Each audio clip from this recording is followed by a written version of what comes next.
I'm sitting here, overwhelmed by the pain of knowing just how badly I've screwed up everything. I'm struggling to comprehend how I could have hurt the person I thought I'd spend my whole life with. My name is Daisy, I'm 29, and Philip, my husband, shares the same age. We got married 3 years ago, though our love story started way back in high school. Yes, we were high school sweethearts, the kind of couple people idealize. Philip always put me first. He is a rare gem, caring, romantic, and dependable. Someone who never hesitated to drop everything when I needed him. Every little act of kindness he showed made me fall in love with him all over again. I know it sounds like a worn-out cliche, but I truly believe he's been the best thing in my life. And yet, despite knowing all this, I took his love for granted. I thought that because we'd been together since that innocent age, he'd always be there to pick up the pieces when I faltered. I assumed his love was unconditional, immune to my cruelty. Somewhere along the way, I neglected to see that Philip is human too. He has feelings, limits, and needs that I carelessly ignored. I hurt him in ways I never imagined possible, all without truly considering the sacrifices he made for me. I let myself believe that his calm demeanor meant he was fine with everything, that he'd just keep smiling and carry on, no matter how many times I cut him down. I realize now that my thoughtlessness wasn't just about missing the beauty in his constant support. It was also about a shallow insecurity I harbored deep inside. You see, Philip was never conventional in looks, and I don't say that to be cruel. It's just a bitter truth I've long ignored. Beneath that unassuming exterior lies a heart of pure gold. A man who would drop everything just to help someone, who consistently put others before himself. But I was ashamed, secretly embarrassed by how he looked. That inner voice whispering that he wasn't quite enough by society's standards slowly took over. I used to convince myself that physical appearance didn't matter, that true love was about his kindness and his quiet strength. Yet somewhere along the way, that voice became louder, and I began to treat him not with admiration, but with ridicule, masking my insecurities with careless jokes. I remember the early days when we were young and carefree, when his looks were never even a consideration. But as we grew older, the world around me started judging us. In social settings, I became painfully aware of people's sideways glances and felt an inexplicable pressure to pridefully display him, to be proud of my husband in every way. Instead, I shrank from the spotlight. I made offhand comments at parties and in group photos, not realizing how much each remark chipped away at his self-esteem. Every laugh with friends over a joke about his appearance carried a hidden sting. I dismissed the discomfort in his eyes, a look that told me he was trying desperately not to hurt, trying to brush off the pain I was causing him. There were times when, with careless humor, I compared him to a cartoon character, or even mentioned that I didn't exactly marry him for his looks. I convinced myself it was all in good fun, but deep down I knew each word was a betrayal. I saw hints in the way he avoided mirrors or dismissed sincere compliments, like a small crack in a facade he had spent years building. I failed him by letting my obsession with an idealized image overshadow his reality, a reality built on unconditional love and selfless acts. I not only failed to celebrate who he was, but I actively tried to hide that side of him from my professional world and even from my friends. I separated my life with him from my work, kept him out of my social media, and made excuses whenever anyone wanted to see us together. I told myself it was about maintaining a certain image, but the truth was I was afraid of what others might think. At countless work events, I chose not to introduce him, feeling embarrassed by the contrast between my carefully curated online persona and the man who loved me without reservation.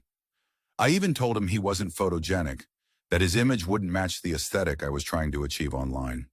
Every little excuse was a stab at his insecurity, a constant reminder that, in my eyes, he wasn't enough.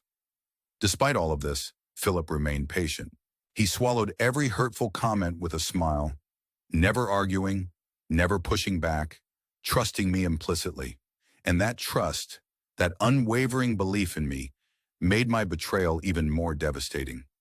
One evening, at a casual pre-party with friends, a night that began filled with laughter and lighthearted moments, I crossed a line I should have never approached. With a few too many drinks and a misplaced sense of bravado, I blurted out a comment comparing Philip to a famous cartoon frog. The room erupted in laughher. At first, I basked in the attention, thinking the validation would drown out any guilt. "Come on," I teased. "Look at that wide mouth and big eyes. Even if I kissed him, he'd still be a frog." Friends chuckled and egged me on, but then I saw it.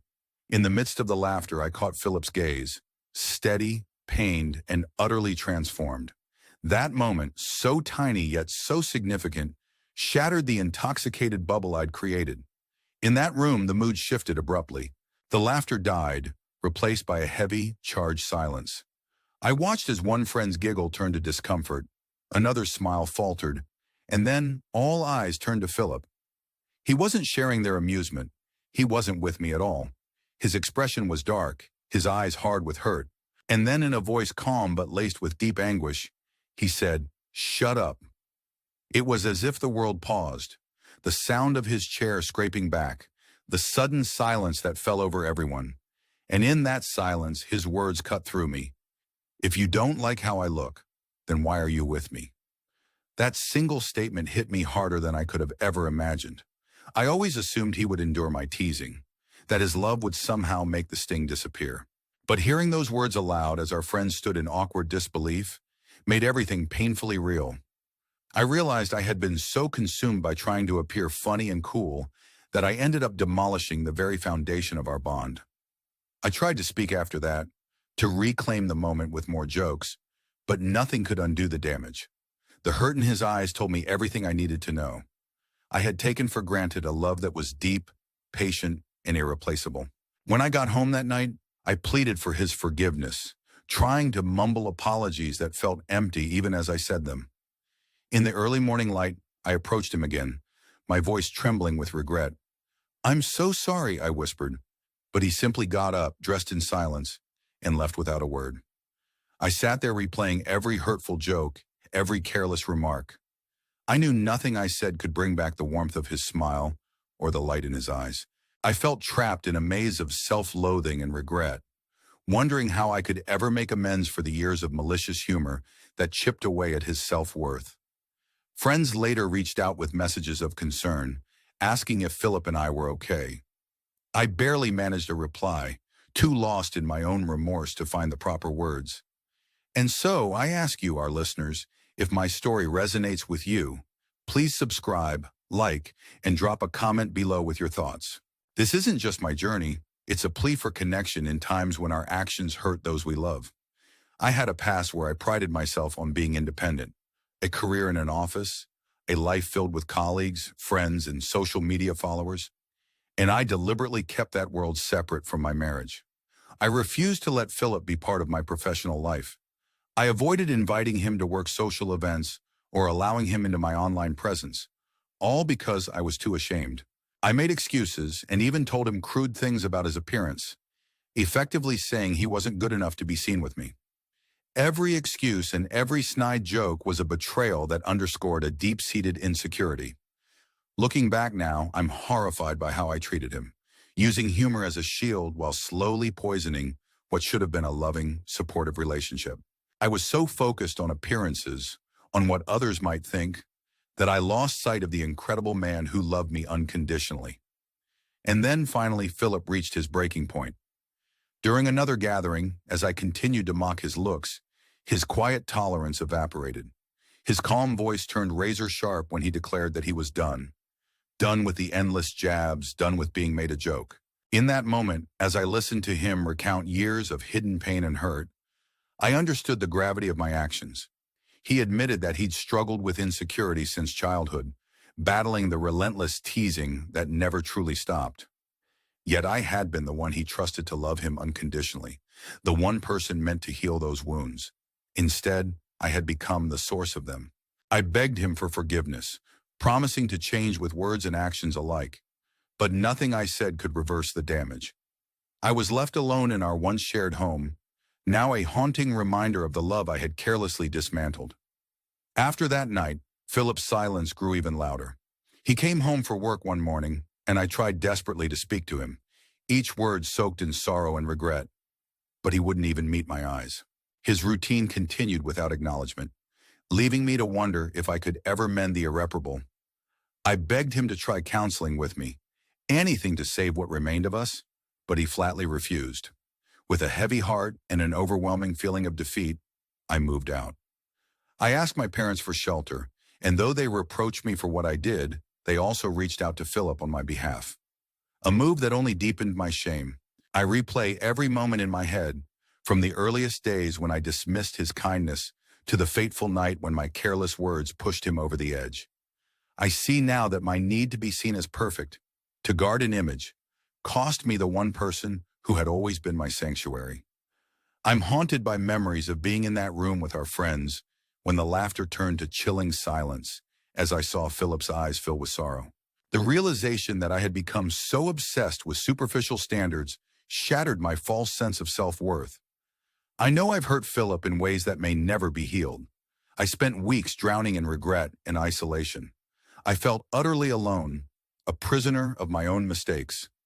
My parents' constant reproaches only added to my anguish, reminding me that I was to blame for the ruin of what once was a beautiful marriage. I was terrified at the thought of rebuilding a life that had been so completely shattered.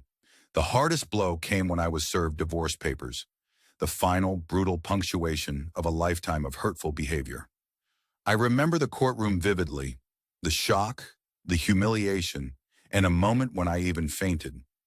Philip had panicked, and for a brief second, I wondered if there was a part of him that still cared. But the process was too swift, too final. We split everything evenly.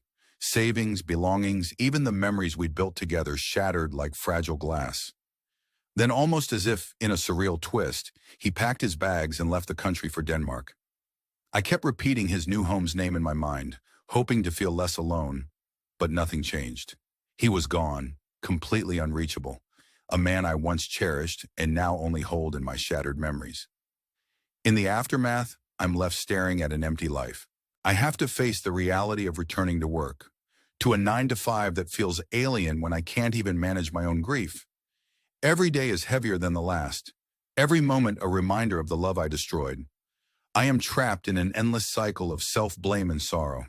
My heart aches for how things used to be, for the comfort of a love I now realize was far more precious than any fleeting approval from others. Now I'm urged by my parents to get back on my feet, to engage with life again, even as I struggle to face my own reflection. I've begun therapy, ironically my parents' first genuine effort to show concern, and while it may be a step toward healing, nothing feels the same. I'm alone, isolated from friends who have taken Philip's side, drowning in a sea of regret that I can't escape. I stand at the precipice of regret, knowing that I've lost not only my husband, but also a vital piece of who I was. I still want to fight for him, to prove that I can change, even if every word of apology feels worthless against the weight of my misdeeds. But how do you plead for forgiveness after years of heartless jokes and dismissals, when the very person you love has left? I don't know where to begin. I'm exhausted, defeated, and overwhelmed by a sorrow so deep it seems impossible to overcome. Before you go, if this story touches you even a little, if you believe in the power of redemption or have your own stories of regret and recovery, please consider subscribing to our channel and sharing your thoughts in the comments below. Your support means more than I can ever express. Eventually, Philip told me he was done. He calmly explained that the endless teasing, the masking of his true self with hurtful humor, had worn him out. That night, in a long, painful conversation, he admitted that while he had always known his looks weren't society's ideal, it was the relentless barrage of my unkind words that shattered him. He said he was tired of pretending everything was okay, when inside he felt broken and unworthy. I pleaded, promising that I would do better, that I would fight to make things right. But the pain was too deep. I ended up moving out, and for a while I stayed with my parents, a constant reminder of my failures as a husband and life partner. It wasn't just about pride or image. Every time I saw Philip's hurt eyes or heard his quiet resignation, I knew that I had sunk to a level that I never thought possible. I was tormented by the memory of that final pre-party confrontation, when the laughter died and his silent glare said everything without a single additional word. I realized too late how much I had betrayed the one person who had always offered me his whole heart. Now, as the divorce finalizes and our life together dissolves like a distant memory, I'm left to face a future without him. I'm forced to rebuild my life from scratch, returning to work in a world that now feels hostile and unfamiliar. I'm haunted by every mistake, every joke that was meant to be lighthearted, but instead became a dagger in his heart. I hate what I've become, and I hate the irreversible decisions I made when I should have been cherishing the real, genuine love we once shared. Philip's departure, his move to Denmark, feels like the final closing of a painful chapter. A chapter filled with laughter that turned into sorrow. I am now living in the ruins of everything I once held dear, lost in regret and desperate for a way to heal. I'm left wondering if forgiveness is even possible, if I can ever learn to love myself again after all the hurt I inflicted. I'm so ashamed and broken that each day getting out of bed feels like trudging through a never-ending mire of despair. Today, I live with the heavy knowledge that I chose to hide, to isolate him from the world out of sheer vanity and insecurity. That choice cost me everything. And while I still want to fight for a chance to atone for my mistakes, I'm terrified that it might be too late. I know I have to face the consequences and take full responsibility for my actions, but I'm drowning in regret. Everything I treasured has vanished, leaving behind only the painful lessons of what it means to truly hurt someone you love. Thank you for listening to my heart-wrenching story. If you found resonance in these words, please give this video a thumbs up, share your thoughts below, and don't forget to subscribe for more honest, raw storytelling. Your support is the only light in this dark time.